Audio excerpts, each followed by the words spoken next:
आदिला नदीचं संवर्धन व्हायला हवं, अन्यथा भविष्यात सोलापूरला पूर स्थितीला सामोरं जावं लागेल, असा इशारा पर्यावरणप्रेमी भरत छेडा यांनी दिला।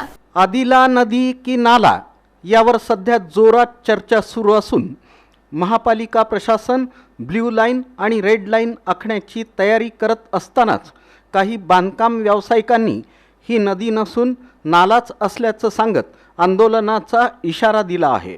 दरम्यान याबाबत पर्यावरणप्रेमींच्या प्रतिक्रिया देखील समोर येत आहेत। पर्यावरणप्रेमी भरत छेडा यांनी आदिला ही नदीच आहे, नाला नव्हे। ब्रिटिशांनी 1883 साली या नदीवर हिप्परगा तलाव बांधला। या नदीचं संवर्धन झालं पाहिजे। नदीवरील अतिक्रमणे प्रशासनानं हटवून रेड लाईन ब्ल्यू लाईन नदी म्हणूनच आखली पाहिजे। भविष्यात सोलापूरला पूरस्थितीला सामोरं जायचं नसल्यास या आदिला नदीचं संवर्धन होणं आवश्यक असल्याचं भरत छेडा म्हणाले। ही आदिला नदी आज कित्येक हजारो वर्षांपासून ह्या पृथ्वीवर अस्तित्वात आहे। नाले हे माणसांनी उभे केलेले असतात, माणसं बांधतात, पण नदी हे कधीही संपुष्टात नसते, तर ती माणसाच्या अगोदरपासून या पृथ्वीवर आहे। ही जर नदी गेली तर नुकसान सगळ्या सोलापूरपासून सगळ्यांचं असणार आहे। ह्या नदीला नाला जर केला गेला तर तो नुकसान सगळ्यांचं असणार आहे, पण फायदा फक्त मोजके असलेल्या त्या भागातले जे लोक बिल्डर्स आहेत किंवा ज्यांच्या जमिनी आहेत त्यांच्यासाठी असणार आहे।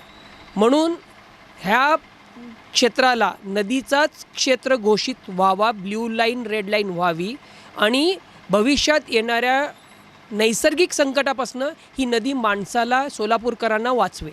म्हणून ही नदी असायलाच हवी, याचं अस्तित्व कायमचा नदीचाच असायला हवा। जर आपण पाहिलो तर मुंबईच्या मिठी नदीचा जो प्रकरण झाला की भरपूर पाऊस पडल्यानंतर तिथं जे रौद्ररूप पाण्यामुळे त्या समुद्रातनं पाणी निचरा झाला नाही, तो समुद्राकडे निचरा झाला नाही आणि तो सगळा पाणी मुंबईत तुंबला गेला।